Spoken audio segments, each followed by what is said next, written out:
Welcome back to Shoujo, the intro to Shoujo podcast that you and every person you talk to needs to watch. So, tell everyone about it. I'm Sarah, your host and Shoujo, avid fan. And Joe here, who I'm showing Shoujo to, is our newbie to the genre. And we're here to continue our discussion of Kimi Ni Todoke, the most doki cute, just happy show. And yeah, so got anything to... Oh, is it my turn apparently for the the intro? Best episode ever of the show so far. Everybody should watch our podcast with your eyes. Go to YouTube right now and type in Shoujo and watch it. No. You said Yeah, watch. we are on YouTube. Oh shit, did I say watch? Yeah. Damn it! Yeah. You can listen or watch, because we're doing it all. Which you're already doing. You must already be doing if you're hearing this. Yep. Okay. The only one you need to watch, if you're going to watch any podcast of ours, you should watch the Angelic Layer manga bonus episode, because I did a lot of editing pictures in there, and I need somebody to watch that. Otherwise, I feel like I just did that for no reason. I watched it. Yeah. Although I gotta send you the full screen image of our cover art, so it's not just in a square. God. Outlier on our YouTube channel. What have you been up to, Joe? Apparently a lot. Yeah, my segment's gonna be long. Do you want to do yours first? Okay. Is yours gonna be long? Nah. When am I ever doing that much? Let's see. I don't know. I stayed up till 4 a.m. last night playing Horizon Forbidden West still. I'm like... Have you beat it yet? No, I'm like 65 hours in, and I'm like dreading it being over. I don't want it to be over ever. You don't want it to be over after 65 hours? What am I going to do in my free time once I beat it? I have given plenty of video game recommendations on this podcast. Yeah, but they're so brief. Oh dear. Okay. Let's see. I dog sat for a coworker who's out of town in Vegas because we went to the licensing expo and announced that we're doing a Viva Las Elvis course. So that's like a work thing that happened this week. And also fun news. So I'm moving, and I live in I've been leasing a house with my brother, and our landlady is having people come and tour it while we're still living here. So basically, I have at least 2 hours notice when it's like, okay, someone's going to come look at the house. So I had to be out, but also I had to hide all my animals that I don't tell them I have. So, oh my God. So I had to okay, quick. First, get all the critters in carriers and in my car, and then hide the ferret cage and make sure it doesn't smell like a ferret in here so that I can bounce and at a moment's notice. So that's my new reality of just being like needing to spirit away my secret Your pets life at any stresses moment. me out so much. Oh man, God. That's about all I've been up to for the most part. How about you?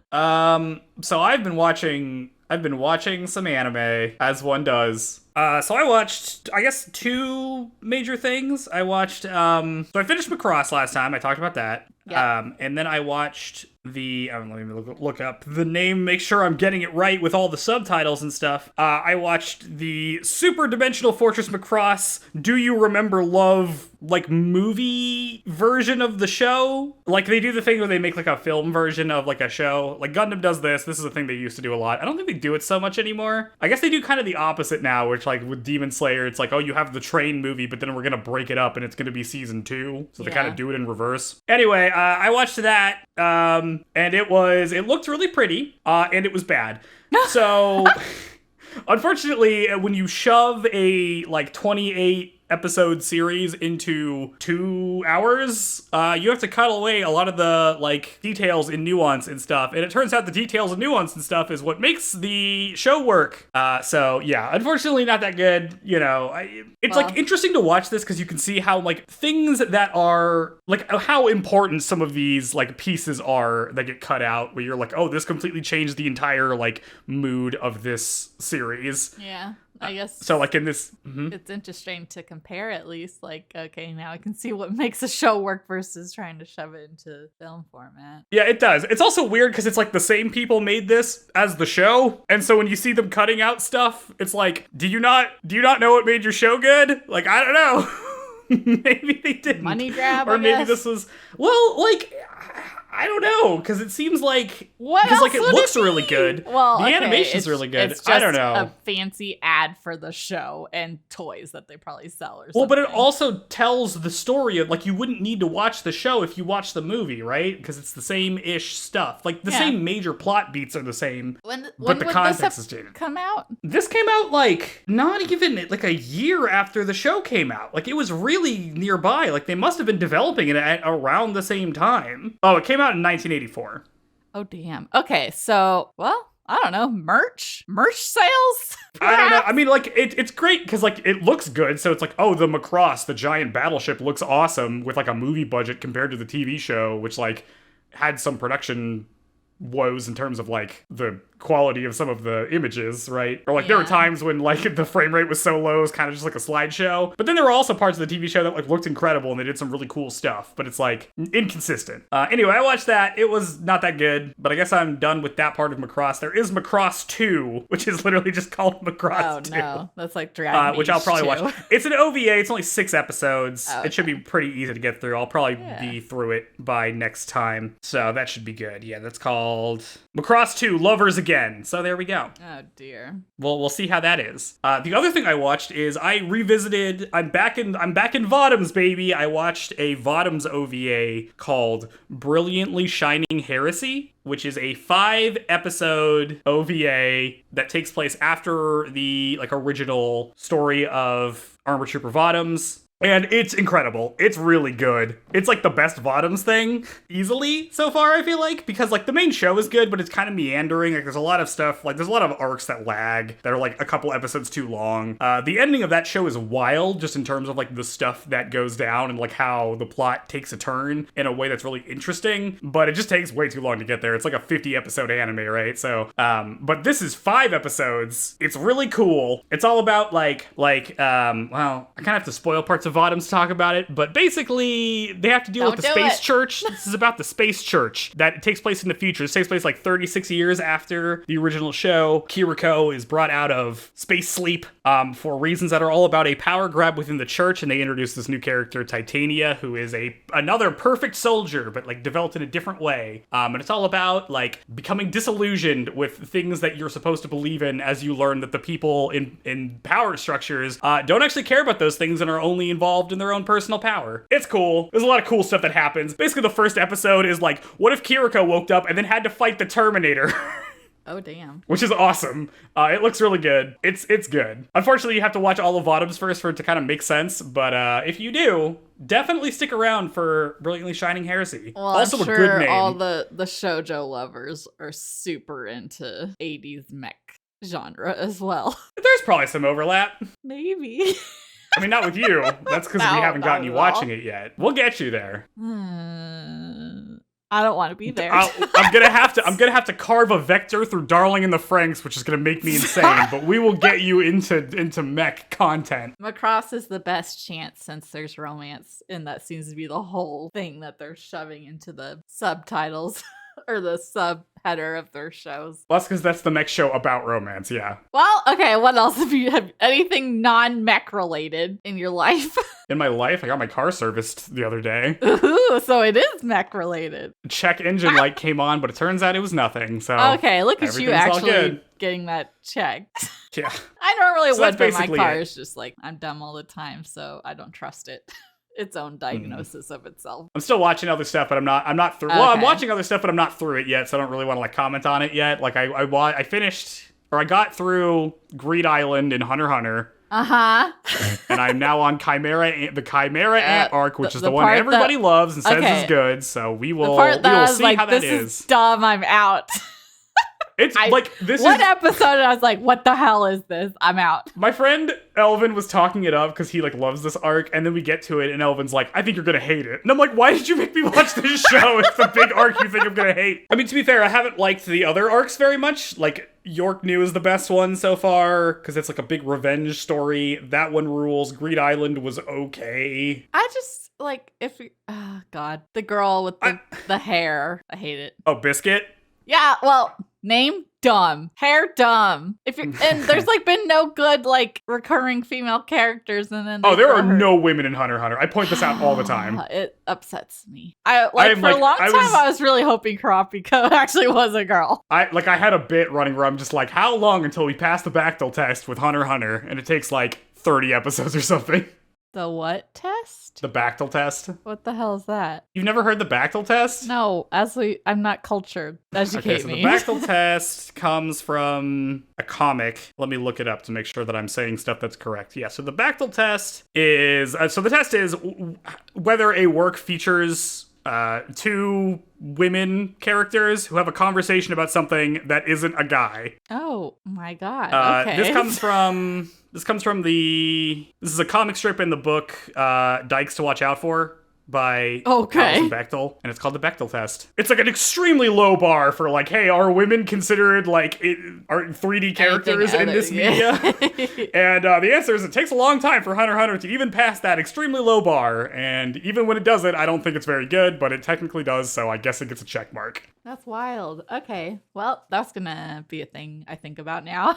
Wow. Yep. Okay. Yep. Bechtel test. See, that's the kind of shit you're watching. Hunter x Hunter? No, well... You like this show. I know. You like this show more than I do. I know. I think I like the character. I don't know. I like it. Yeah, I mean, I'm also watching Victory Gundam. I'm almost done with that. I'll probably have a thing to say about that later. I'm also watching Delicious in the Dungeon Meshi, which is very good. But that I'm name! Still not over it. The name! You don't like the name? The name's good. No. It's goofy. I don't want dungeon anything. Okay. Oh, I mean, it's like a take on like D&D adventure, so if you're not into that, you won't be into it. Joe, I want you to watch The Sacred Blacksmith and tell me if it's trash. I like that. The Sacred Blacksmith? I don't think I've heard of this. You need me to tell you if it's trash? Because it's got elements where it's like, oh, okay, this is like, ooh la la, but... Yeah, I'm looking at this poster. She does the pose. She does the, like, I'm a woman, my butt's out and my boob's out because I'm, like, twisting my torso in a way that feels impossible. Yep, okay, well, I liked it. Sure, I'll watch it. I feel like the key to you is, like, is there woman protagonists? And if there is, we're okay. No, that's not necessarily true. I'm not freaking watching... That's for video games, that's the case. If I can play as a girl 100%. Not anime, though, because a lot of anime female protagonists are depicted in a way I don't relate to. But speaking of anime girls I can relate to, Sawako, the awkward, the adorable, the fumbling. We love Sawako, just to put that out there. Well, now when you give her an introduction like that... No, I Sawako, the bumbling. Adorkable. Okay, yeah, well, the show we're here to discuss, Kimi Ni Todoke, episode 7. Let's get started. Kimi Ni Todoke, episode 7 is called Saturday Night.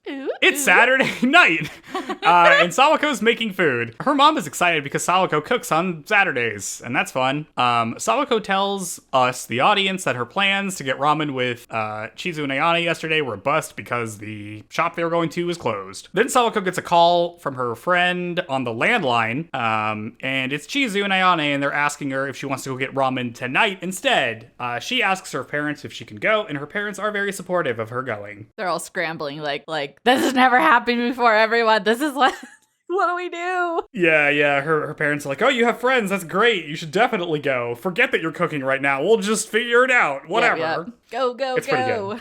Supportive parents. Also, there's some really good camera work going on in this part where they do like a cool zooming animation when, like, I think her mom answers the phone. Yeah, her mom, who has like little dot eyeballs, they like bother to animate that she has actual normal eyes for the show in this scene. Yeah, it does like a dramatic zoom. It's very good. Sawako meets up with Ayane and Chizu. They ask her for her cell number as they walk to the restaurant, and she reveals that she doesn't have a cell phone. And I had to note that this series takes place in like the early 2000s. So yeah, they got little flip phones. Yeah, I think Ayane has a flip phone. They go to the ramen place. Chizu is a regular there and like knows the owner. While they're like sitting there, they run out of water, and more is brought out by none other than Ryu. He's our there. Boy. Our boy. He's in the episode. And we learned that Ryu's family like runs this restaurant. After they eat, Chizu says she's gonna go up first, and then just starts like walking past the like restaurant part into Ryu's family's house house because it's connected by like a staircase. They go into a bedroom and they hang out there, and Chizu gets on the bed while Sawako and Ayane sit on the floor. Ayane gets a phone call on her cell, and Sawako is amazed how popular Ayane is getting a phone call on her cell. We learn that Ayane has a boyfriend, I guess, and he's in college. And then she doesn't expand on that at all, but she does have to tell her boyfriend that she's only hanging out with girls and not guys. Red flag. Toxic. Red flag. Well, the fact that he's in college is also a red flag. That too, but yeah, they doesn't trust her, but Cheesy does say, oh, your current boyfriend, as in since the time that they've known each other, she's had several. I guess so. Sawako is amazed that she has a boyfriend, and Ayane says that Chizu and Sawako will join the adult world soon enough. Chizu complains that she's an adult because she's already beat up 99 guys, and Ayane is like, only 99? What happened to the 100th? Did you lose to somebody? And Chizu's like, yeah, I actually lost to Ryu. Right as he walks in, and we learn that this is his room. Yep, poor dude can't get any privacy. No privacy. He doesn't seem to mind. Sawako asks Ryu and Chizu if they're dating, and Ryu gives like a weird smirk, and Sawako thinks that she guessed it right, but then Chizu's like, no, and Ryu says that they're more like brothers, and then Chizu asks which one of them is the older brother. This makes Sawako envious because she's an only child and doesn't have a brother. Single child. Wow. We hate brothers here. I wanted to be a single child so bad. I am the brother, so I don't know what it's like to have one. They're just a lost cause, like, oh. Wow. Or at least in my family, it's like, wow, they're emotionally detached. Like, don't expect much from them. Okay, well that sounds like indicative of something else. Anyways. The girls eat snacks and talk while Ryu reads a book. Chizu suggests inviting Kazehaya. They make Sawako call him using Ryu's phone. We switch to Kazehaya's perspective, and we learn that he has a little brother, so brothers abound cute. this episode. Yeah, he's like a little mini him. Yeah, it's like a kindergartner or something, or like a elementary school kid. She invites him over, and he says that he'll get over right away. Very eager.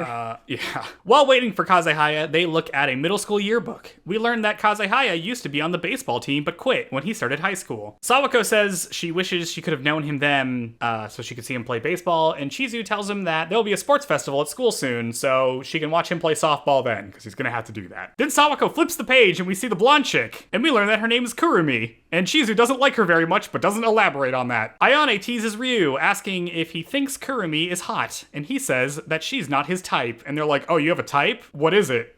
Is it Sawako? Do you think she's hot? And he pauses before saying, yeah, he likes Sawako. And Sawako is very touched and says that she likes Ryu too. And he's like, cool. His chibi, I guess it's just a style where they have like just a perfectly round head, but his little chibi version is funny because it just has like, essentially he looks like he's asleep when he's in his little doodle form. Yeah. Just so zoned out. He's just like, whatever. It's pretty good. Then Ayane and Chizu ask Sawako what she thinks about Kazehaya. She turns red and she meekly says that she really likes him. And then Ayane and Chizu sidebar to discuss if they should tell her that she likes him romantically, and maybe they should tell her that because she doesn't seem that aware of it. But Ayane decides that she should just ease into it instead. Yeah, I made a note like, blame Ayane for you having to like wait for this to play out rather than them just telling her. Yeah, I mean, maybe it's the right call. I don't know. Uh-huh. We get a lot of Ayane oscillating between being a cool friend and being a little shit. So it's kind of hard to know. She's a little troll. What parallel she's running on. Let's see. Kazehaya gets to the Ryu residence, but narrowly dodges Pin, who has come to eat ramen. He walks in on Chizu and Ayane, like, trash talking him, like, teasing him somewhat, and announces loudly that he is a normal guy and they should stop saying weird stuff about him. Then Kazehaya teases Sawako, and they share a smile. Ayane decides to start being a little shit and tells Sawako to sit next to her, to sit in between her and Chizu. We love it. And they start cuddling her like she's a cat. They're teasing because it's like, oh, look how we get to touch her. Not you, mister. Right in front of you. Which makes Kazehaya jealous. It's ridiculous. I love it. Pin hears them from downstairs and barges in and starts joking around with everybody. Sawako's like, why is a teacher here? And they explain that Pin used to coach their Little League games and is like a regular, so they've known him for a long time. Explains why he's so familiar and unprofessional with Kazehaya. Pin is amazed that everybody is okay with Sawako being around because she made him hallucinate that one time, and Ayane tricks him into thinking he has a sixth sense. Then Sawako gives him some advice about like taking a bath with salt in it, and he starts to believe that she's actually an exorcist. They decide to call it a night and I'll leave. Kazehaya Kazehaya offers to walk Sawako home, giving some really obvious excuse. And Ayane and Chizu tease him. Ayane then starts walking home, but Pin tags along because, quote, walking home alone is scary, unquote. Chizu asks Ryu what his type actually was, and he says he likes somebody who's dull and simple. And we get a scene where Chizu is like, who do I know that's dull and simple? I guess Sawako's kind of like that. Can't think of anyone else, though. Ryu says that this was fun, but she didn't need to do all of that because he already knew. And she's like, what do you mean already knew what? And he says, I already knew that the three of you made up, of course. And then she gets all embarrassed. We get a scene where Kazehaya and Sawako walk home, and it's cute. The end. Is this the episode that you're saying was the best episode? Yeah, this episode's great because this is the signposting episode of like, here's what the next arc is going to be about. We learn stuff about Ayane and her weird boyfriend who probably sucks because he's in college and dating a, I guess, freshman in high school. Bizarre, and also was like jealous or something. I don't know, loser behavior. I mean, this episode just sets up like what the dynamics are going to be for the group going forward. I just found myself smiling and being like, oh, happy watching it, you know? You were just saying that. You were like happy as you were watching it, right? Yeah. No, I wasn't saying it, but how I felt. I was like smiling to myself as I was writing my little notes. It's just such a, aren't you just like, when you watch it? Sure. Or are you just dead stone cold as you're watching it? No, like this is the best episode. This is the best episode of the show so far. Everybody gets to hang out. But yeah, we get all the signposting. We know that Ryu and Chizu have a thing, kind of, whether or not she really understands it or not. I'm uncultured. Signposting. Tell me about that. You're planting flags for stuff that's going to be discussed later on. Okay. You're posting signs for a thing that's for the turn you're about to take. Gotcha. Just for any listeners who weren't familiar with that terminology. This is just going to be the future stuff, basically. Yeah. Which brings me to a couple things. Number one, Ayane is great. She's my favorite. I love her so aside from much. Ryu, who's also great. She's a little gremlin. It's great. Yeah. I love that she's a little gremlin. She would get along with Hitoko. So much. Yes, for sure. Well, Kazehaya is so easy to tease, and then she can use Sawako as a vessel to tease him because Sawako is just so unaware. It's such a good little dynamic. Well, it's also interesting in the way that like how Kazehaya handles teasing versus how Ryu does. Because Ryu like plays into it a little bit, right? But he does it in a like detached, kind of cool-ish way. Like he's very used to this. Yeah. Unaffected. Whereas Kazehaya gets reactions out of because he is reactionary. Oh, boy. Ayane calls Ryu by his first name as well, so I guess they're somewhat close, or just by being close. Yeah, they're brothers. No, I'm Ayane, not Chizuru. Ayane, sorry. So like they're casually calling each other. Well, that comes up in next episode, so we'll talk about that when we get to the first name arc. Let's see.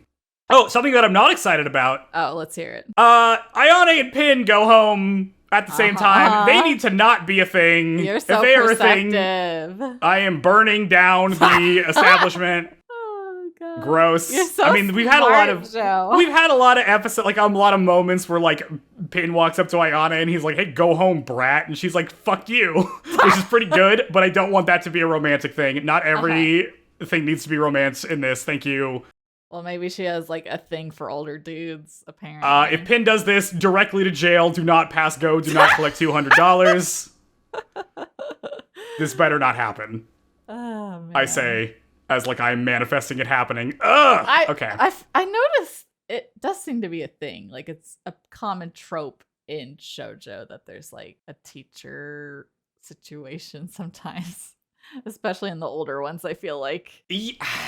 But she's a freshman in high school. Like, it's crazy. Like, if she was a senior and he was like a, first year aide, I'm like on my second year of college or whatever, like doing a thing, I would be okay with that. I'll bet he's still her teacher. I don't know. Like, you know what I mean? Like, this is where, like, the age gap actually matters a lot. You know what I mean? If she was a college freshman and he was like a grad student, that would be different. I'd be fine with that. But like she's like 15. Yeah. Bad. Well, you're a sharp one, Joe. We'll see how insane this makes me. I like that you had something? It seems nice to like live. I mean, this is kind of how it was where you live, but like truly being in a town so like contained, that you can just walk to everything that in your life. Like, you can just walk. Seems nice. That was not how I lived. Well, I just mean the place you live now, like, there's lots of little areas you can walk to. It's still, like, a big, giant place. But this is, like, a small town where everything you need for day-to-day life is all in walking distance. It seems pleasant. Oh, you mean walkable city design if we didn't live in carscape hell? Yeah, that. Unfortunately, American culture sucks, and we live in car hell. Okay. Because we got to make sure that GM, like, makes a quarterly profit or whatever. Mm-hmm. Is our episode title Car Hell? Car hell, yes. Okay. Not related to the content of this show. No. Let's see. The beginning of the episode where she's at home and she, like, walks out and her parents see her off. It's just funny because she, like, has a gloom effect on her, but then her, like, being happy gives out little flowers on top of the gloom effect. Oh, yeah. Funny contrast. That's pretty good. So it's interesting, I have a note here, how Sawako both has trouble identifying romance. Well, she doesn't have trouble. She's just uncertain about identifying romantic feelings between other people. So this is like the Chizu and Ryu thing, which she guesses probably correctly. I love it. Yeah, well, right? Because essentially it's clear Chizu is oblivious that Ryu may be interested in her at all, and he's just playing into the childhood friends thing to sustain the relationship. But I'm like, he's holding in there. Look at him. He's like, okay, if other people can guess that, then there must be something. Oh, Ryu, our patient king, just letting Chizu do her own thing. Ryu is really good at reading people. Like, this is a difference that I'm going to talk about more in, like, the next couple episodes with, like, the difference between him and Kazehaya. Ryu is good at reading people. Like, the thing he does where they're like, oh, is Sawako your type? And he's immediately able to deflate that to being like, oh, yeah, I like Sawako. And Sawako immediately picks it up and is like, oh, I like you too. And they have, like, a nice friendship moment that isn't like the weird, oh, do you think this girl is hot? Just like to tease you kind of thing. Yeah. Like, Ryu can get away with that in a way that Kazehaya never could, even if he wasn't, like, into Sawako. You know what I mean? Like, he cannot deflate it in that way because he does not read. As close to Chizuru and Ayane. Kazehaya is only talking to them because he likes Sawako. So it's not like he hasn't established rapport necessarily with those two girls. Yeah, but again, like, I don't even think if he did, he could, like, I don't think, like, in a season he'd be able to pull that off either because he cannot read people that well, like, in that way. Like, Ryu is a vibes-based guy, you know, he can, like, tell, like, even when he was comforting Chizu during the gossip arc, right? He's very much like, yeah, there's no way it's Sawako. I mean, come on, think about it. She doesn't even have any other friends who she could gossip to herself. You know what I mean? Like, instantly reads it and it's just like, this is ridiculous. Yeah. Because he is that guy. Through the bullshit. It's so cute how awkward Sawako is when she's with the phone. She's just so cute. She's nervous. I have bigger Sawako thoughts I'll get to later. Okay. When they're going through the yearbook and stuff, and I made a note because, right, it's always that boys in baseball have to have their hair buzzed, and Ryu just keeps us that way, but we learned that Kazehaya did at some point. But I was like, why is that a thing? Why do they have to have their hair cut? So I, like, looked into it a little bit, and it seems like originally it was like give it a sense of unity that you're all the same hair as a part of the same team. But I guess it was also a thing they did for, like, military stuff, you know, like having to wear helmets and whatnot. Yeah. So I just thought that was interesting. Yeah, it's like part of a uniform. Thing I had to, like, look up as well. Because there's this show, I mean, I guess it's not dubbed, so, and it's never been dubbed, so I'm interested to see what they would say in these instances that are very Japanese-based references. Because later, when Kazehaya joins them at Ryo's room, they're talking about how fast his hair is growing right after was growing it out after baseball, and saying, oh, he must be a pervert. So there's some, like, apparently old wives' tale about people with fast hair or fast-growing hair are perverts. Like, if you having any kind of, like, salacious thoughts make your hair grow faster in that moment. So if your hair grows fast and you're thinking that way a lot, being the okay, that's what I came from. Yeah, I see. Yeah, I didn't include that in my notes because I didn't know what to make of it. Yeah, I'm trying to, like, learn. I guess that's the only time I've picked up on that being referenced. But the baseball thing is a thing that I've noticed in other shows. Penn being freaking, he's just gonna be the cock block of this show. He's just gonna diffuse moments because, like, everyone's having a nice time and then he comes to crash the party And Kazehaya is pissed. He's like, damn it, I just got here. I just He hates over that guy. here. It's so funny. Yeah. Oh, man. Oh, that's pretty good. Okay, should I go to episode 8 now? Yes, let's All do right. it. Episode 8 is called Practicing on My Own. It's before school, and some girls talk about the Sawako note, which is the notes that Sawako wrote for the midterms that helped everybody else in her class. Kurumi hears this and is displeased. Then some of her friends meet up with her, and they gossip about how Sawako and Kazehaya hang out a lot. And Kurumi is like, oh yeah, Kazehaya probably likes her. And her friends are like, what?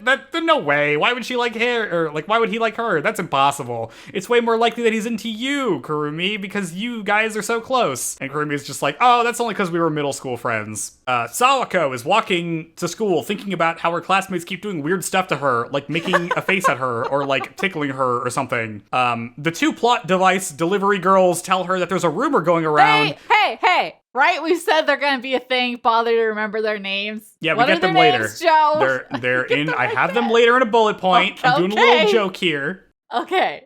I got it. I wrote it down. Don't you worry. Okay. Just they say that there's a rumor going around that if you make Sawako laugh, you'll have good luck. And Sawako's like, oh, that's great. A positive rumor about me. I'll start laughing at everything. But then she tries to force a laugh, and it's super creepy. Ayane and Chizu come in and tell her to stop forced laughing because it's creeping everybody out. Then they tell us the plot girls' names, which are Echo and Tomo, and that they're friends with Sawako now, so she's up to 5 friends. So good for her.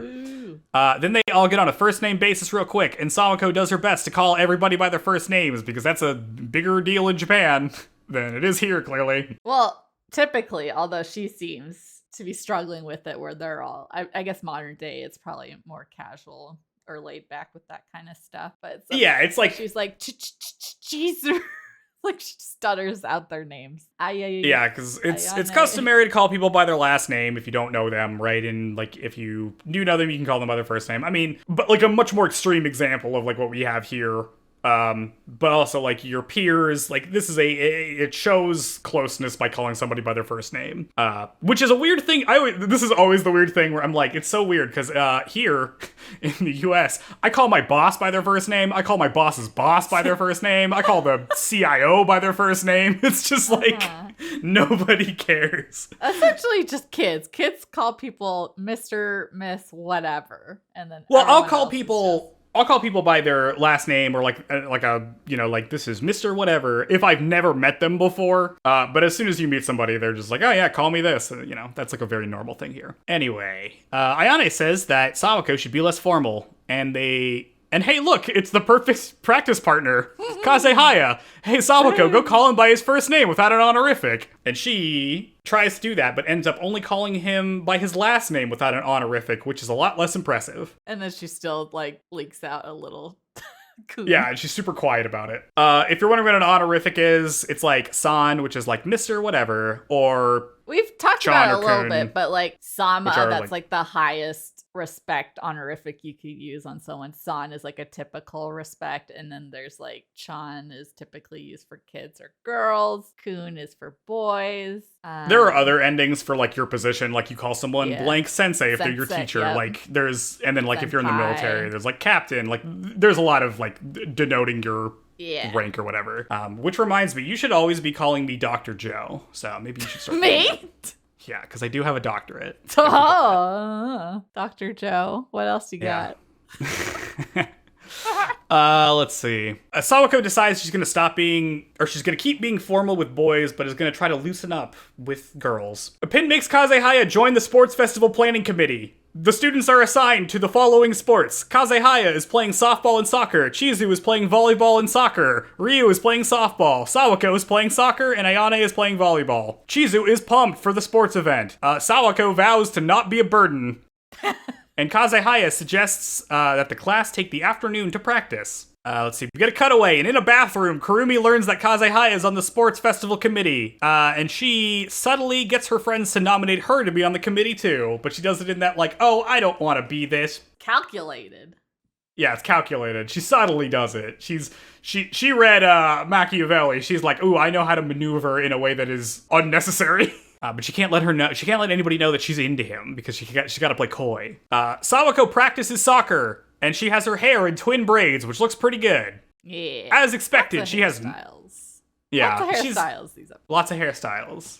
We get more about her hair later. Let's see. As expected, she has no athletic ability. Sawako thinks about how she's going to be a burden and that she should train on her own. The girls watch the guys play and Sawako's excited to see Kazehaya play for real. He notices her in braids and he's like, braids, he says. And then she starts blushing real hard and zones out staring at Kazehaya. She wonders why she couldn't take her eyes off of him. What could this mean? After class, Chizu and Ayane decide to go shopping and invite Sawako, but Sawako says she has to water plants and can't today. But some other day, she would go with them. But it turns out she was lying, and she's actually going to go practice soccer by herself and doesn't want to bother anybody. She sees Kazehaya in like the hallway and starts staring at him again. She wonders what's wrong with herself. Why does she keep staring at Kazehaya? Sawako tries to get a soccer ball from the TE teacher, but he says no, so she just waters the flowers, which is what she's supposed to do, and wonders if she's going to actually have to like buy a soccer ball. She kind of doesn't want to do that. She thinks about how she first met Kazehaya in that exact spot at the flower beds near the window, and she thinks about that. In the sports committee meeting, Kurumi walks up and is like, oh, you're here too, Kazehaya? I had no idea. And he's like, oh, hey, Kurumi, thanks for loaning me that CD, by the way. And they talk about how, I guess, they exchange music with one another. Kazehaya sees Sawako watering the plants outside the window and zones out while Kurumi is talking to him. Sawako starts playing soccer with a rock, and Kazehaya laughs. So cute. As Kurumi watching Kazehaya watch Sawako play with a rock. This is incredible. Sawako has been practicing with a rock so long, she lost track of time. As she's wondering what she's going to do now, a soccer ball rolls up to her, and she turns to see that Kazehaya has passed it to her. She picks it up with her hands, which she's not supposed to be doing, and he tells her to come with him. Sawako wonders to herself why she can't smile, as she, practices with Kazehaya, and that the atmosphere between her and him feels a little different. She decides that if she can't smile, or that if her smile can't reach him, maybe this ball can, and she passes the ball to him as we cut to credits. Ooh, look at that. Look at that. Soccer ball of feelings. First names. I just love Ayane teasing. It's like my new favorite thing of the show. Yeah. So Ayane's great. And then they're like, well, they ask Ryu, can you please demonstrate to Kazehaya how it's done? Talking, saying Sawako's name, and then he totally butchers her name. Like, he can't remember what her actual name is. That is next episode. Ah, fuck. Damn it! I'll cut that. I mean, do you want me just to roll in the next episode? I don't have that much to say about this one. I have, bigger thoughts after the next one. Yeah, that's true. Yeah, she has a savings account, apparently. She's socializing. She seems to have her shit together. She's crushing life as far as school and cooking and saving money. Yeah, I mean, she doesn't have any other hobbies, though. She doesn't, have a phone. That's true, yeah. She doesn't, watch TV. Okay, yep, we can roll into episode 9. All right, episode 9 is called New Friends. The girls are at soccer practice and Sawako does a good kick and everybody is impressed. We get a flashback of last episode where Kazehaya teaches Sawako to kick the ball properly. Sawako returns to the classroom but runs into Kurumi, who asks if Kazehaya is around. Sawako says the boys are still practicing, but thanks her for helping her pick up her stuff, like a few episodes ago. Kurumi says it's no big deal. Sawako thinks about how Kurumi is really kind, like Kazehaya is, and that she's basically the type of girl that Sawako wants to be. Then she thinks that she is pretty just like a doll, just as Kurumi says out loud that Sawako is pretty just like a doll. Sawako's like, wait, did I just say that out loud? Oh yeah, Sawako's like, that was my thought? Did I say that thought? But no, she did not. Sawako takes this as the ultimate compliment, but as Kurumi walks away, we get an internal monologue that says, she looks like a cursed doll. I guess to clarify, she says that you look like a doll, which I'm saying pretty like a doll, which I think is the implication, but that's not literally what she says. What she literally says is you look like a doll, which I have bigger thoughts on.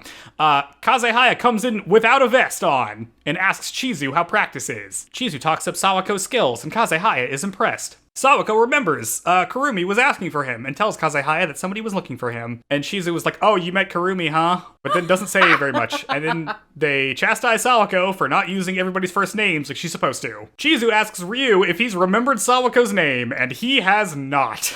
Ayane gets Kazehaya to say her full name as a demonstration, and then he does, and then he demands that he call her by her first name only, and it's very dramatic, and he ultimately chickens out and isn't able to do it. Sawako notices that entire time she has been nervous around him more and more. Sawako sees Kazehaya and Kurumi talking to each other in the hallway, as some nearby students gossip about how good of a couple they'd make, and Sawako can't help but agree.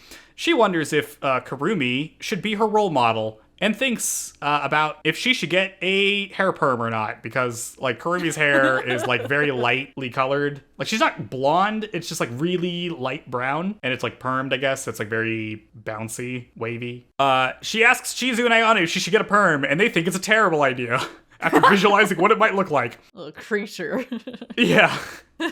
Ayane asks why she has her current hairstyle, which is just like straight, long, black hair. Sawako says it's because she figured straight, long hair would make her seem more feminine. And then Ayane and Chizu speculate on different haircuts Sawako would look good in. They ultimately can't think of any, insist that her hair is great the way it is. Never change it for the rest of her life. Yeah, which is interesting because we see her in some better styles. They ask her why she considered changing it, and Sawako says that she wants to look cuter. Chizu, Ayane, and Sawako decide to practice soccer after school. Sawako is waiting at the entrance while Chizu and Ayane ask Pin for a ball. Echo and Tomo come up and talk to Sawako as they're going home. Sawako thinks about how great it is to have friends. She overhears Kazehaya talking to some guy, and she thinks about how great he is for being social. While talking to his friend, he calls Kurumi by her first name, being like, oh yeah, Kurumi's in this class, or in the committee. And Sawako thinks about how he had trouble saying her first name, so I guess their relationships are different. She starts to feel a feeling she's unfamiliar with as she wonders if Kazehaya has someone special in his heart. While she's thinking this, Kazehaya spots her and tries to strike up a conversation. Sawako's heart is aching so much that she can barely get a word out. Kazehaya tries calling her again by her first name, but before he can get it out fully, Kurumi shows up. Kurumi's like, what's up, you two? Sawako thinks to herself that she's been overthinking things and also thinking about Kazehaya too much. Kurumi comments that she's sweating, and then pats her down with a handkerchief. Sawako thanks her and thinks about how she's a Kurumi fan now. Kazehaya is pleasantly surprised to find that his, middle school friend and his new friend are friends with each other. That's great. Kurumi says that she wants to hang out with Sawako because they're friends now, right? And Sawako is, beside herself as she realizes that she has made a new friend. Question mark, question mark, question mark, end of episode. No, and Chizu and Ayane see this happening and are skeptical. They show up and they're like, girls know what's up. Do they? Do you, Joe? Do I? Of course I do. She thinks she's a horror doll. Well, she's gonna do the thing I said before, right? Where she's gonna pretend to be your friend and then scheme. Yep. Yeah. Scheme from the inside. Well, she is trying to give off this oh, I don't care. Me and Kazehaya are just friends. Blah blah blah. But also manipulate people into making things happen for her. It's all very obvious. If you got all of those asides and scenes where she was by herself thinking her thoughts, this would be very obvious. Yeah. All right, I have some big thoughts about Kimi Ni Todoke at this point. Okay, let's hear it. Tell me. All right. So I have been thinking a lot about, one of the things I want to get out of this podcast is thinking about the differences between shoujo and shonen. What is the actual difference here? Is it just cynical marketing? Is it just women like romance and boys like fighting? Or is there something else actually going on here? Ooh, so I'm comparing. Study, Dr. Joe. Maybe I could. Ooh, you should. No way. That would be I'd have to read so much stuff. Yeah. There's no way. So there are shonen shows that are kind of like this, about you're in high school, you kind of don't have a lot of friends, you're trying to fit in, plus romance aspects. So the texts I'm comparing this to are My Teen Romance Comedy Snafu, which I think I've mentioned before, that has a male lead. And also Bocchi the Rock is kind of like this. The one where she joins a band. That's a female lead, but it's still a shonen. One of the key differences I've noticed between those two series and this one is that in those, the loner character their problem is that they are ignored. Right? People around them are not aware of them. They're kind of invisible. Whereas Sawako's problem is that she isn't invisible because all of her classmates are very aware of her, just not as a they just don't engage with her as a person. She's being objectified by, being called, a legend or, a ghost or whatever, right? Not in the way that, you would normally say someone's being objectified, which is, sexually objectified. She's being objectified in terms of, you are a thing we like make jokes about, but you are not like a person. Like people are not engaging with her as a person, which I mean is the whole reason why Kazehaya is great, because he is engaging with her as a person. So he is not objectifying her in that way. But that is a like key difference, I think, between these two things, where like the experience of, I think, boys and men to some extent in like society thinking about like you can be ignored. Like people were not going to be viewing you all the time. People are not like hyper aware of everything you're doing or what you're wearing or all that other stuff in the way that they are for women. And so like this is a story about somebody who is like being objectified and not being treated as a human or like a person with feelings in Kimi Ni Todoke, which is kind of the difference I see in the genre of like being a shoujo as opposed to being a shonen.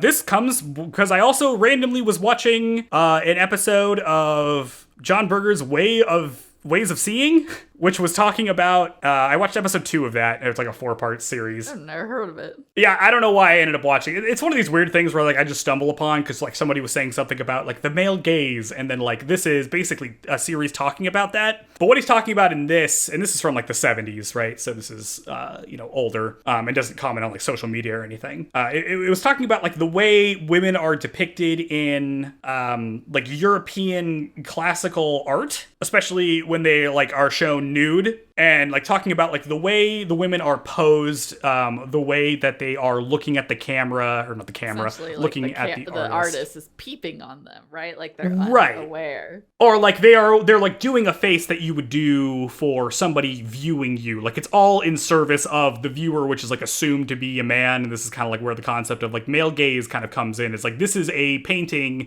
depicting something that is supposed to be like not explicitly sexual, but it is very much in terms of like the way it's framed, who has power in the situation, whether or not the woman is positioned such that they are just like a naked person that's being comfortable by themselves, or like inviting in like a sexual way. Joe, you need to be a teacher, I think, or a professor. Because I watched a show and I summarized it. So these are not my ideas.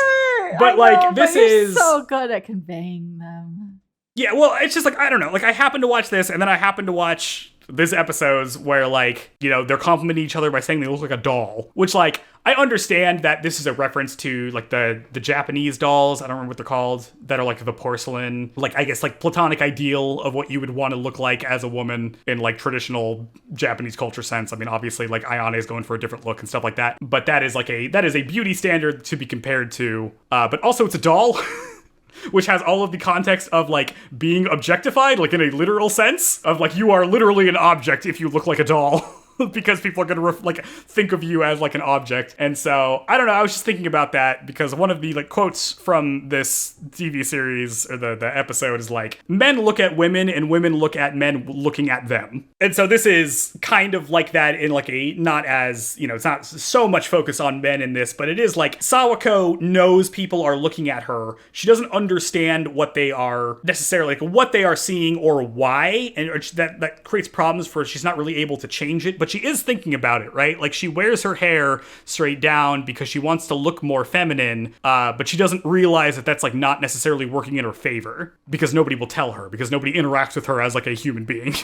And that's just, I think, distinctly different than like the shonen style where it's mostly just like, oh, you are ignored, and like the arcs of those is like you start hanging out with some people and they get to know you and they think you're cool, and you like have to deal with the fact that you are not invisible anymore and you are now being visible in front of other people as like a character arc. Is like you are known to other people, whereas Sawako is already known to other people. It's just not in a personal sense. That's a big difference. The other big thing I had to say, I guess this kind of dovetails into that, which is the difference between Ryu and Kazehaya, I think, that is like most noticeable here, is Kazehaya does not objectify Sawako in that way. Like he always like addresses her as a person, and like they have conversations, and like even when he didn't know her, he was still like saying hi to her and stuff, like treating her like everybody else, which is what she liked about him. But the thing Kazehaya clearly is not that great at is like understanding people's true nature, which is like everybody is...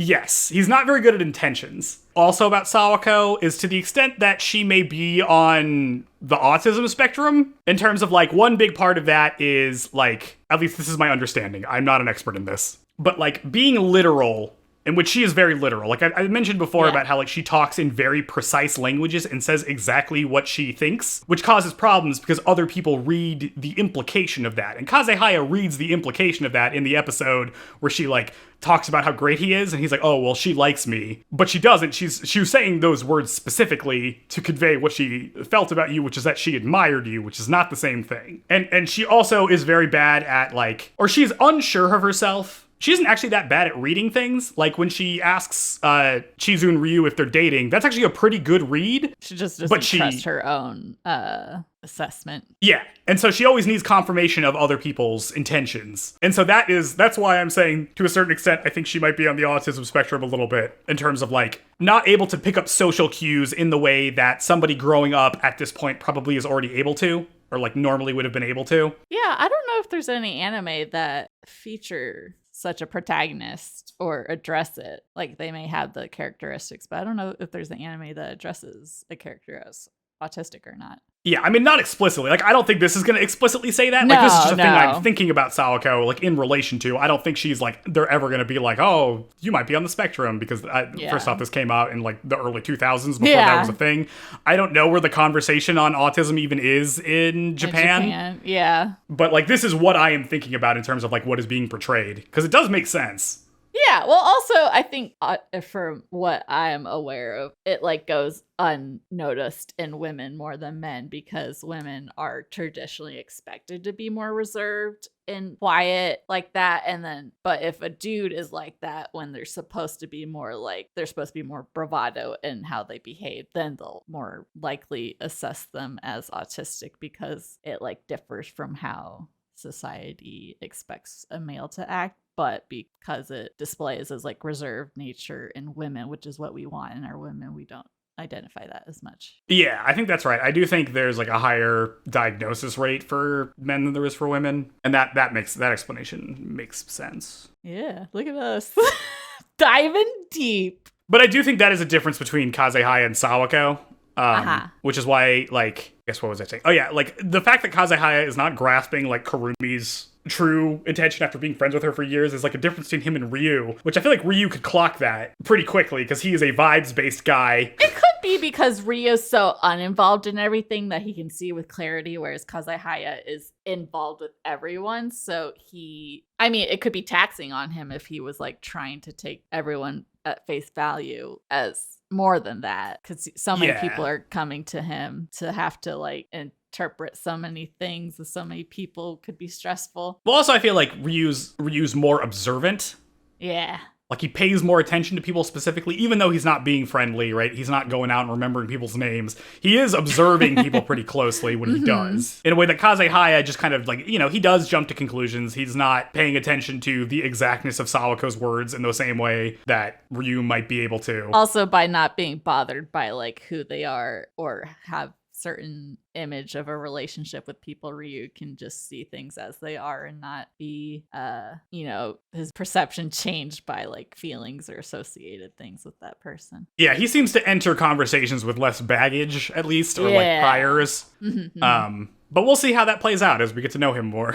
Yeah, I feel like I'm doing a lot of like speculating. Well, we'll see, because we love Ryu and want to see more Ryu. Yep. We love everyone except Kurumi and maybe Pin. We'll see. We'll see where we end up. He's kind of walking on thin ice here. we're concerned. I might end up liking Kurumi. It depends on how much of a mean girl she is. Sometimes I like the mean girl characters and stuff. But I love Chizuru, and Chizuru doesn't trust her. It's interesting how Chizuru doesn't take offense at being compared to Ryu's being like, oh, we're like brothers. She's just like instantly on board with that characterization. Well, yeah, we'll get into it more. Their dynamic later on, probably pretty soon after this whole Kurumi arc, I think, if I remember correctly. Sawako braiding her hair is pretty good. I mean, that is the good thing, right? She's got straight long hair, which means with straight hair, it's easier to do updos and stuff. Also, I feel like, with the long hair, you can do more things. So there is more possibility for different styles. So her hair is more malleable versus if she had like a more distinct hair texture or color, then it wouldn't work as well with different things. It's just It's interesting that, like, her thing is like, oh, should I get a perm or dye my hair? Which seems like really big changes. Whereas I was like, have you ever, like, you could wear, like, a bow? You could, like, there's, like, things you could do. That's right? true. Well, she just super admires Kurumi. You know, she likes how people think that Kurumi and Kazehaya look good. And, you know, we can see it's slowly dawning on her that something about how she feels towards Kazehaya is different. Obviously we see she gets pangs of jealousy. She can't identify it that's what it is at this point. But so she wants to change because she wants something more with Kazehaya, right? She's not as at ease like you were concerned, like, oh, if you like someone, wouldn't you be more nervous around them? That you were talking about last episode. You know, we're seeing a change in that dynamic between them, right? Like they're not as comfortable. There's more tension and hesitation. I feel so smart for saying that. What? I feel so smart for being like, I don't think she has a crush on him right now, because like she's saying stuff that's like, and she didn't. I'm over here. No. I'm kissing my muscles. I'm flexing. Yeah. I'm kissing the bicep. It's me. Yeah. Dr. Joe's on to something. I can read a text. Let's go. Yeah, so that's where we're at. That's where we're at. Pretty good. Building the next few episodes should be chock full of stuff. Should it, like, because here's the thing, like, I don't know what direction we're going to go with, because, like, I mean, we could immediately address the Kurumi stuff, right? But I kind of feel like that would work better if we let that cook in the background for a little bit. Well, we've got the sports festival, right? That's a thing. We have the sports festival. That's coming up. That will be the vehicle for more socializing. I mean, what do you want to know? Or, like, what do you want to know the most about? Me? I mean, I already know these things. Oh, you already know this. Oh, this isn't as fun as a game. I've already seen this show. I mean, if I was to think, I think I would want to know more about what's up with Ryu and Chizu. That's where I'm at. We're concerned about Ayane and Pin. Dynamic. Well, I'm concerned about Ayane and her shitty current boyfriend. Yeah, that's true. Well, I could see it being they live in a small town and it's easy to kind of get bored, so maybe like just changing partners is a way to keep things exciting. Although, is there a college around? Like, how is she dating a college guy? I don't know. Apparently he's close enough that he called to see if she could hang out, of which good thing she was like, hey, I'm hanging out with friends, so no, I'm not gonna ditch them to come hang out with you. Yay for Ayane. I mean, it just seems like from what we've seen so far, Ayane is kind of just doing her own thing and people are a way to entertain herself with, as we've seen with her teasing Kazehaya. So I'm assuming her boyfriend serves a similar purpose of just being a spectacle for her. I guess so. What do we think her family life is like? Maybe like a single dad who works a lot. I don't know that, even to the point that I've seen a show, that we get a reveal on her family background. Oh, okay. And I mean, maybe we'll see once season 3 comes out. They do give their side characters good development, so we should learn more about her at some point. So that any other thoughts before we wrap things up here? No, I feel like I hit all my big stuff. Okay, good. Well, we're all expecting your publication that's gonna bring more attention to this podcast. See, I feel like I'm gonna just work. Search this in Google Scholar, and like 1,000 people have already written about this exact thing. We'll see. I just haven't done that work. I haven't done the literature review. I'm sure I'm just rehashing stuff people have already been rehashing for years because I'm showing up our oral many years late to the party. I got lazy with clipping stuff from this to put on socials, but that would be a good one to clip and put. And then you don't have to write anything because you're just spitting mad facts already. None of those are facts. Those are all theories. Okay, well, unsubstantiated theories. I'll probably read like an author interview at some point, and they just say like, oh, all that stuff. None of that stuff is happening. I'm like, man.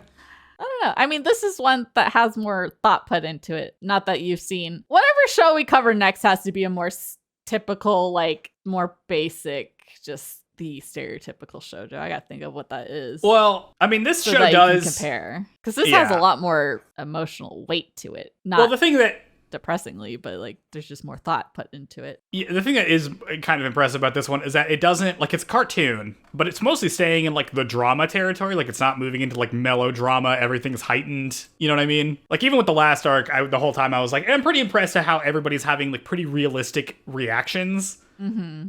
And nobody is like being, you know, like cartoonishly, whatever. So like, yeah, it doesn't move into melodrama where it's just like gesturing at things that happened. It's like, these are actual things that could happen. Or like actual feelings you could experience, not like super heightened versions so that you get the point across, which is something that a lesser show would probably move into that territory. Or like a show that's doing something else. You know, I don't want to say it's lesser. 9 episodes in, just based off these 9 episodes, what would you rate the show? It's pretty good. I mean, it's going to depend on a lot of like how things turn out. So far, I think it's pretty good. Yeah, it is good. I like it a lot. It's so makes me happy watching it. Okay, cool. Well, that's that. Let's roll into recommendations. Yeah. What? I'm prepped. I'm prepped on recommendations. Oh, right. Okay, I'll start then. So as I was talking about earlier, always looking for more podcasts. Which is why I was listening to celebrity stuff, but I'm going to recommend my attempt to be more well-informed of the world. There's a podcast called Wiser World. She only puts episodes every once in a while, so go us for doing it every week. Let's see. I'm just going to read. Wiser World takes foundational world history and makes it approachable and concise. Remind us of world basic history so we can have the context we need to think about current events. Basically, I'm just trying to like get better grasp of like what leads up to. I'm trying to be more aware of things happening, I guess.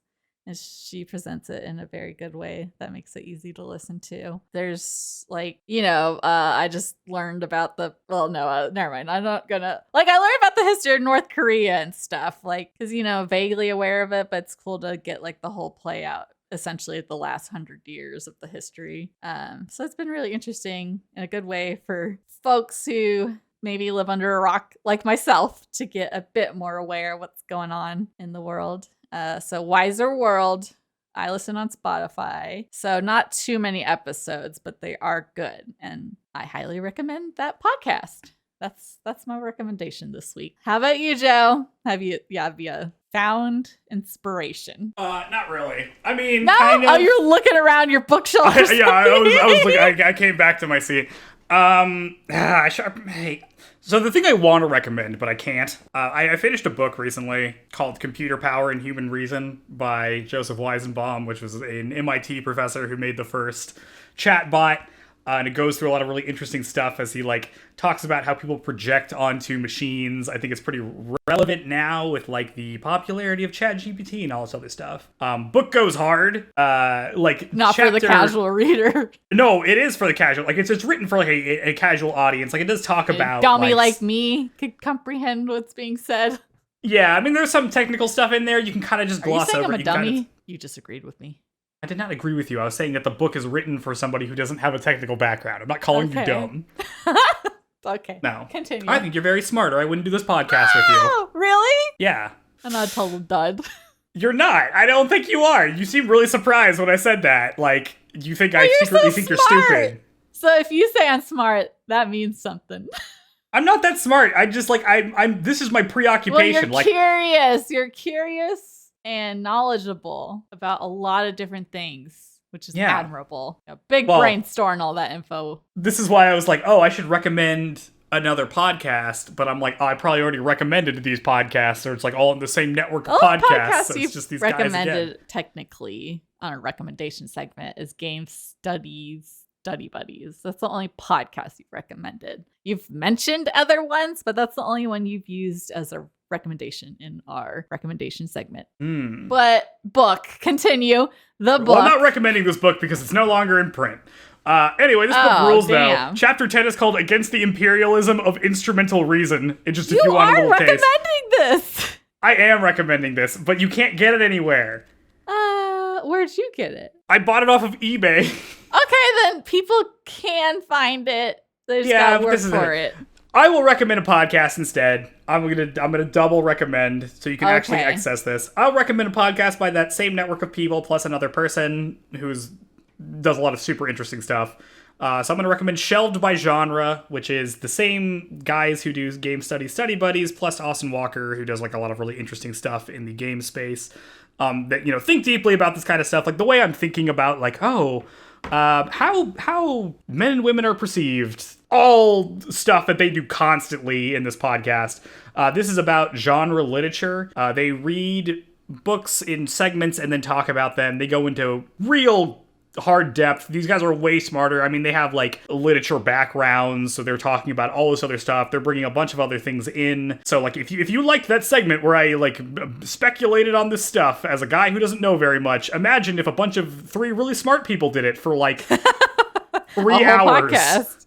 Yeah. Okay, yeah, I should check that out. I'm trying to be more, well, because I'm so confident in my own opinion that I've never really consumed that much as far as like how other people perceive games, because I have such a strong sense of how I feel about it. But I think I should, since I work in the industry, and I'm going to start focusing more on community management versus social media. So I got to get my head in the game more. So I should listen. Send me all your game industry podcasts, I will send. Joe. This one is about genre literature. So they read through, like, the books they've read through are the Book of the New Sun, which is like 4 novella-length books by Gene Wolfe that are very weird. And then they also just read through all of the Earthsea books by... the Studio Ghibli movie's based off of. Yeah, that movie is not very like good, it. But apparently the books are very good. I haven't read it yet. I need to read along with these things. But they go into hard depth about that stuff. So that's good. I got a question. You know all these things. Do these ever...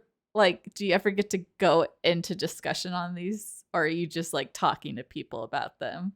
No, like, this is why anyone able to volley back in the conversation. This is why I wanted to do this podcast with you. Is because like I want to talk about stuff like this, and I never get to. Because even if I talk to people about this, they're always like, that's interesting, and it's like super one-sided, because what the hell are they going to be able to say about this book they've never heard of? You know what I mean? Like, yeah. Oh, man. So yes, this is why I want to do this podcast, is because it gives me an outlet. I can bring up all of the weird shit I look up in a week. I watched an episode of some thing on the way you see people on YouTube about women's nudes in freaking classical art. Yeah, I took art history. I can slightly contribute to this conversation. No, it's good. I mean, this is why I enjoy talking it with you, because you will play along. I'll talk. No, I mean, like, I'll I say my that best. It's not dismissive. Like, I will say this to some people, like some friends I have, and they are not able to hang with the conversation. They just like try to change the subject. They're trying to get out of this conversation. Which, you know, like, listen, if you were to suddenly start talking to me about something that was really boring to me, I would probably also try to escape. So I get it. You're good at, I guess maybe we just don't talk about things that the other finds boring. But I'm like, I feel like you're always very engaged in what I'm saying and good at asking questions and stuff. Well, because I like talking. I can edit the long one if you want me to. No, I'm controlling and like to do it. Just stop doing it in Premiere. I know. I probably should. Yeah. Maybe if we got more reviews by people, I would feel motivated to learn a new way to edit the podcast. Hint, hint. If you like the show, please review us on your podcast listener. Whatever you're using to listen to right now, you can probably review it there. Please review it there. Rate it 5 stars. Please. If you're on Apple Podcasts and you leave a review comment, I will read it out loud. That helps us with whatever algorithm they use, I think. It also helps boost or at least my spirits. Motivate Sarah very often. And I'm sad to see no new ones.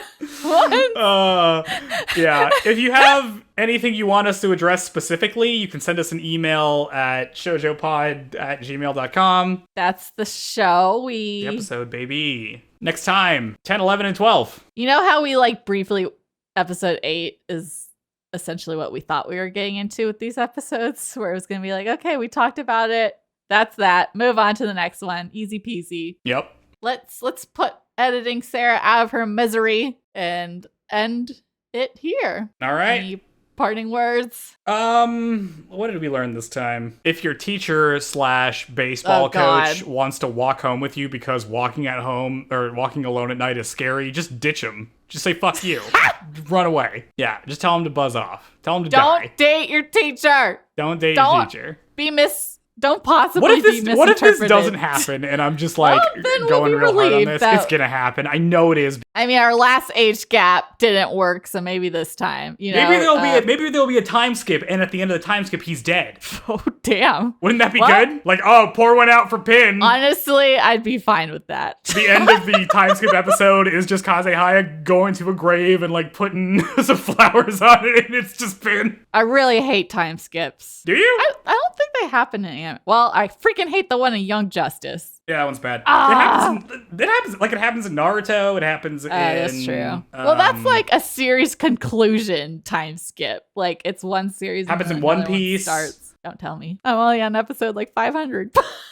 Of One Piece? Are you watching One Piece? Yeah. No, I'm not watching your whatever. Girl, you need to watch One Piece. It'll save you so many hours. It's so much time. Okay, no, we're ending it now. Okay, guys. Thanks for listening. See you next week. Bye-bye. Bye.